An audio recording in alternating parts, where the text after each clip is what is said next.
মৰমৰ ছাত্ৰ-ছাত্ৰীসকল, আশা কৰোঁ সকলো ভালে আছা আৰু তোমালোকৰ পঢ়া শুনা ভালে চলি আছে। আজি মোৰ ভিডিঅ'টোত তোমালোকক এই আছামিছৰ যিখিনি ৰচনা তোমালোকে চাই পেলাই যাব লাগিব, সেই ৰচনাখিনি তোমালোকৰ লগত আলোচনা কৰিম। যিহেতু মনত ৰাখিবা, মেট্ৰিক পৰীক্ষাত তোমালোকৰ ৰচনাখিনিৰ ভিতৰত কিছুমান ৰচনা প্ৰায় ৰিপিট হৈয়ে থাকে। ফৰ এক্সাম্পল, এতিয়া চোৱা, প্ৰিয় সাহিত্যিকটো 14তো আহিছিলে, 15তো আহিছে, 20তো আহিছে। তোমাৰ প্ৰিয় গ্ৰন্থ 13 চনতো আহিছে, 16 চনতো আহিছে, 18তো আহিছে, 21 চনতো আহিছে। বিজ্ঞানৰ অৱদান 14, 17, 19 আহিছে। তোমাৰ জীৱনৰ লক্ষ্য 13 চনতো আহিছে, 15 চনতো আহিছে।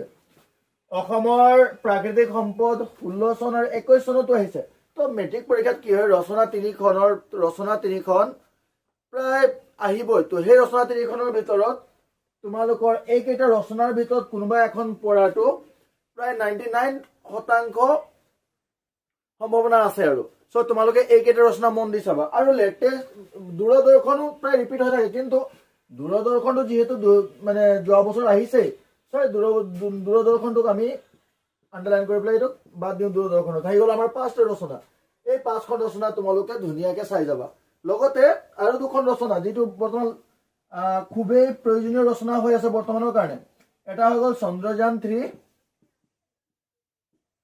এটা হৈ গ'ল চন্দ্ৰযান 3 আৰু এটা হৈ গ'ল লাচিত বৰফুকন। এই 2খন ৰচনা পাৰা যদি চাই যাবা।